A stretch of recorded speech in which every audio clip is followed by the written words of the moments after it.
చర్చ్కి వెళ్ళినప్పుడు ఏమైందంటే న్యూ ఇయర్ అప్పుడు చర్చ్కి వెళ్తుంటే అక్కడ ఏం మాట్లాడుతున్నారు ఆ రోజు మధ్యాహ్నం జనవరి 1 రోజు అంటే ఈ సంవత్సరం ఇంత మందిని మార్చినాము నెక్స్ట్ ఇయర్ వరకు కొన్ని వేల మందిని వాళ్ళ భాష మార్చాలి అని చెప్పేసి వాళ్ళు మాట్లాడితే నాకు నచ్చలేదు.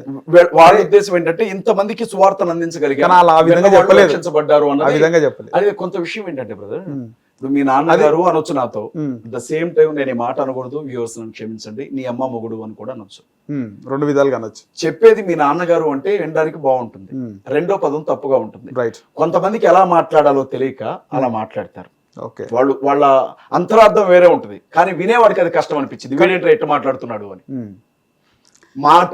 కానీ డే బై డే ఈ ఏదైతే ఆగదు, మార్పిడి ఆగదు. మత మార్పిడి కాదు, మతి మార్పిడి.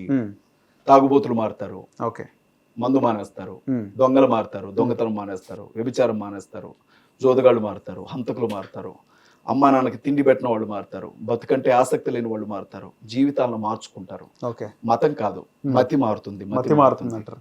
అంటే మీ దగ్గర ఏమైనా ఉంటుందా ఎవ్రీ ఇయర్ ఎంతమంది మారుతుంటారు అని? తెలియదు, ఎలా తెలుస్తుంది? చాలా మంది హిందువులుగా బ్రతుకుతున్న వాళ్ళు యేసుక్రీస్తుని నమ్ముకునే వాళ్ళు ఉన్నారు, బయటకి చెప్పుకోరు. ఇద్దరిని ఎలా తెలుస్తుంది? 2 మతాలు నమ్మేవారు ఉన్నారు. ఎవరు? 2 మతాలు నమ్మేవారు. యేసుక్రీస్తు ప్రభువుని నమ్ముకున్నాడు వాడు అంటే వాడు బతికినంత కాలం ఆయన పాదాల దగ్గర ఉంటాడు, అలాగే చచ్చిపోతాడు. అక్కడికి వెళ్ళిన తర్వాత కూడా ఇంకొక తీరుగా బతుకుతున్నాడు అంటే వాడిని మేము నామకార్థ క్రైస్తవులు అని పిలుస్తుంది బైబిల్. అంటే పేరుకు మాత్రమే వాళ్ళు క్రైస్తవులు, జీవితాన్ని బట్టి కాదు అని చెబుతుంది బైబిల్. ఓకే, అలాంటి వాళ్ళు కూడా ఉంటారు. గుడికి 90 మంది ఉంటారు, 100లో సగం మంది ఉంటారు అలాంటి వాళ్ళు. వాళ్ళ గురించి ఎవరు బాధపడాల్సిన అవసరం లేదు, భయపడాల్సిన అవసరం లేదు. మీరు ఏమైనా వాళ్ళు అంటారా? అంటే మీరు గుడికి వెళ్తే చర్చ ఏమన్నారు? మీరు వెళ్ళండి, మీకు వెళ్ళబుద్ధి అయితే వెళ్ళండి, నేను ఎవరిని వద్దనడానికి. అసలు విషయం అర్థమైన తర్వాత వాడు ఎందుకు వెళ్తాడు? వాడికి విషయం అర్థమైన తర్వాత వాడు అనుకున్నది అక్కడ దొరుకుతూ ఉంటే ఇంకో చోటకి ఎందుకు వెళ్తాడు? ఓకే, అన్ని మతాల్లో మూఢనమ్మకాలు అనేవి సాధారణంగా ఉంటాయి సార్, అన్ని మతాల్లో ఉంటాయి. కానీ క్రిస్టియానిటీలో ఇప్పుడు చాలా అది ఎక్కువ అవుతుంది. అంటే మన రీసెంట్ గా ఒక అమ్మాయిని అంటే చనిపోయిన తర్వాత కూడా తిరిగి వస్తుందని ప్రార్థన చేసిన ఆ మూఢనమ్మకాలు. అది అయితే ఒక విషయం ఏంటంటే, క్రిస్టియానిటీ ప్రారంభమైన కాలంలో యేసుక్రీస్తు భూమి మీద శరీరధారిగా ఉన్నప్పుడు, ఆయన శిష్యులు ఉన్నప్పుడు చనిపోయిన వాళ్ళని లేపారు. చాలా మంది చనిపోయిన వాళ్ళు లేపబడ్డారు. ఈ రోజు అంత భక్తి ఎవరికి లేదు, నేను ఉన్న విషయం చెప్తున్నా. భక్తిలో తీవ్రత తగ్గింది, భక్తికి సంబంధించిన పరిమాణం కూడా తగ్గిపోయింది.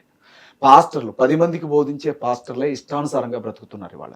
ఓకే, భూమి మీద ఆయన ఏమన్నాడు అంటే, నా పేరట దొంగ ప్రవక్తలు వస్తారు అని చెప్పాడు, అబద్ధ బోధకులు వస్తారు అన్నాడు ఆయన చర్చిలోనికి. ఇవాళ బలిపీఠం దగ్గర నిలబడి వాక్యం చెప్పే వాళ్ళలో చాలా మంది దొంగలు ఉంటారు. వాక్యం వినడానికి కూర్చున్న వాళ్ళలో చాలా మంది దొంగలు ఉంటారు. ఆయన ముందే చెప్పాడు, ఇలాంటి వాళ్ళు వస్తారు, వీళ్ళని బట్టి మీరు ఇబ్బంది పడొద్దు, మీరు జాగ్రత్తగా ఉండండి అని. మేము జాగ్రత్తగా ఉంటాం. అంతవరకు ఎందుకు తల్లి? ఆవిడెవరు మొన్న చెప్పట్లా, నేను రోడ్డు మీద వెళ్తున్నా 200 కావాలంటే 200 పడిపోయినాయి, నాకు దొరికినాయి. గ్యాస్ సిలిండర్ కావాలంటే గ్యాస్ సిలిండర్ ఇంట్లోకి వచ్చింది. చిల్లర మాటలు మాట్లాడేవాళ్ళు, చిల్లర వ్యక్తిత్వాలు కలిగిన వాళ్ళు కూడా ఉంటారు. మొన్న కూడా వీడియో ఒకటి మేమైతుంది బాగా, వాళ్ళను బట్టే కదా ఈ రోజు మేము. అందులో గుడి నిర్మాణాలు కూడా హిందూ దేవాలయాల్లో దేవస్థానాల ముందు ఉన్న స్తంభం అంటే ఎలా ఉంటుందో అలా కూడా చేశారు. హిందువుల గుడిని అనుకరించి సేమ్ గుళ్ళు కట్టిన వాళ్ళు కూడా ఉన్నారు కొంతమంది చర్చిలో. ఆచారం అంటే ముందు నుంచి లేదు కదా ఆచారం. ఇదేమంటారు, ఇది సరిగా ఉండదు వాళ్ళకి. బైబిల్ గురించి బైబిల్ గురించి అవగాహన ఉండదు, బైబిల్ ఏం చెబుతుంది అన్నది వినడానికి వీళ్ళకి టైం ఉండదు. వీళ్ళు ఏదైతే అనుకుంటారో అది చేసుకుంటూ వెళ్ళిపోయే వాళ్ళు ఉన్నారు. మీకు తెలుసో తెలీదు, క్రీస్తుకు సంబంధించిన సేవకులు ఎంతమంది ఉన్నారు, క్రీస్తు విరోధికి సంబంధించిన సేవకులు కూడా క్రైస్తవ సంఘంలో అంతమంది ఉన్నారు. యేసు క్రీస్తు ప్రభువు మనుషులమని భ్రమ పెడతారు, సంఘాన్ని పాడు చేస్తారు వాళ్ళు. అలాంటి వాళ్ళు చేసే పనులే మీరు నన్ను ఇప్పుడు అడుగుతున్నారు. కానీ వేరు చేయలేం వాళ్ళిద్దరిని, దేవుడు మాత్రమే వేరు చేయగలడు వాళ్ళని. క్రీస్తు పూర్వం క్రీస్తు శకం పైన ఏమంటారు మీరు? అవును, మరి అది కాలాన్ని ఆయన భూమి మీద నడిచిన కాలం అది. కాబట్టే కాలం పూర్వం అంటే యేసుక్రీస్తు ప్రభు పుట్టక ముందు. పుట్టడం అంటే ఇక్కడ మీకు అర్థం కావాల్సింది ఏంటంటే, యేసుక్రీస్తు ప్రభు శరీరధారిగా భూమి మీదకి రాక ముందు కాలాన్ని పూర్వం అంటారు. ఆయన శరీరధారిగా వచ్చిన తర్వాత జరిగే కాలాన్ని క్రీస్తు శకం అన్నారు. పుట్టడం అంటే కడుపులో నుంచి బయటకు రావడం. రైట్. ఆయన శరీరధారిగా రావడం అంటే ఆత్మరూపిగా ఉన్న ఆయన శరీరాన్ని ధరించి నేల మీద నడవడం.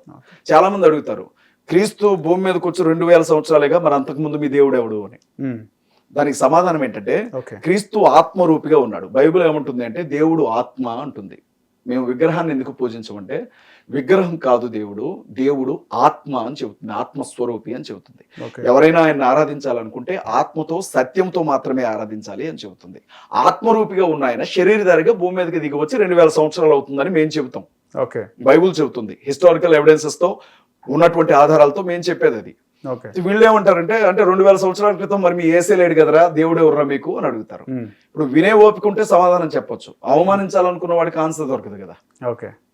చాలా వరకు పేపర్లో చూస్తుంటాము, అంటే తప్పుగా అనుకోవద్దు, మీరు పాస్టర్ అని, పాస్టర్ ఒక అమ్మాయిపై లైంగిక దాడి చేసినాడు. పాస్టర్ లైంగిక దాడే కాదు, చిన్నపిల్లని పాడు చేసిన పాస్టర్ అని చూడొచ్చు, మీరు వృద్ధులను పాడు చేసిన పాస్టర్ అని చూడొచ్చు, మందు తాగుతూ దొరికిన పాస్టర్ అని చూడొచ్చు, మందు సరఫరా చేస్తున్న. కానీ ఎప్పుడు కూడా బ్రాహ్మణులు అంటే పూజారులు పంతులు తప్పు చేసినట్టుగా మనం చూడము.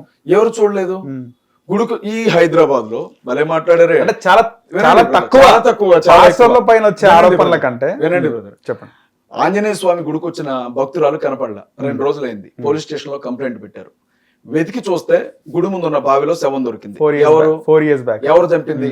పూజారిగా. 4 years back. 17 సంవత్సరాల ఆడపిల్లని చుట్టాలింటి కింద తీసుకొని వెళ్ళి గర్భవతిని చేసింది ఎవరు? ఆంధ్రాలో అరెస్ట్ చేశారే మొన్న, పూజారే కదా. బ్రదర్ నేను అంటాను, మతంతో సంబంధం లేకుండా దరిద్రులు అన్ని మతాల్లో ఉన్నారు. పాస్టర్ల పైన ఎక్కువ ఆరోపణలు వస్తాయి బ్రదర్. ఒకటి వాస్తవమే, ఎందుకంటారంటే మీరు పూజారిగా ఉండి సినిమా హాల్కి వెళ్ళొచ్చు, మౌలానాగా ఉండి సినిమా హాల్కి వెళ్ళొచ్చు, కానీ ఒక పాస్టర్ థియేటర్లో కనపడితే అది ఎంత భయంకరంగా ఉంటుందో తెలుసా? మేము సినిమా హాల్లో మా వాళ్ళు కనపడ్డారో నోటి మీద తెలుసుకొని చూస్తారు, పాస్టర్ ఏంటి సినిమా హాల్కి వచ్చిండని. అది క్రీస్తుకున్న బ్రాండ్ ఇమేజ్, అది ఆ గుడ్ విల్, అది ఆయన మనుషులు ఎలా బ్రతకాలి అని ఒక, అంటే మేము గుర్తుపట్టాం కదా పాస్టర్స్. ఎందుకు గుర్తుపట్టరు?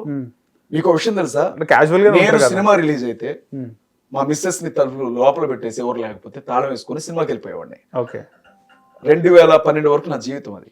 ఓకే. నేను ఎప్పుడైతే సేవా పరిచర్లోనికి వచ్చానో ఆ రోజు నుంచి ఈ రోజు వరకు థియేటర్ ఎట్లా ఉంటుందో నాకు తెలియదు, దాని గుమ్మం తొక్కల. ఓకే. పాస్టర్ అయిన తర్వాత వెళ్ళం బ్రదర్, అల్లరితో కూడిన ఆటపాటలకి బైబిల్ అంగీకరించుతాం. ఓకే. సమస్య ఏమైపోయిందంటే, అనేక మంది బైబిల్ తెలియని వాళ్ళు బతుకు తెరువు కోసం బైబిల్ పట్టుకొని బయటకు వచ్చేస్తున్నారు పాస్టర్స్ అని. వాళ్ళకి అందులో ఏముంటుందో తెలియదు, ఎక్కడ శిక్షణ ఉండదు. ఆ కులపోవడం 10 మందిలో 20 మందిని తీసుకొని సంఘం పెట్టేస్తారు. ఇక వాళ్ళు చేసే దరిద్రం అంతా సంఘం మీద రుత్తా ఉంటారు, వాళ్ళే దొరుకుతారు.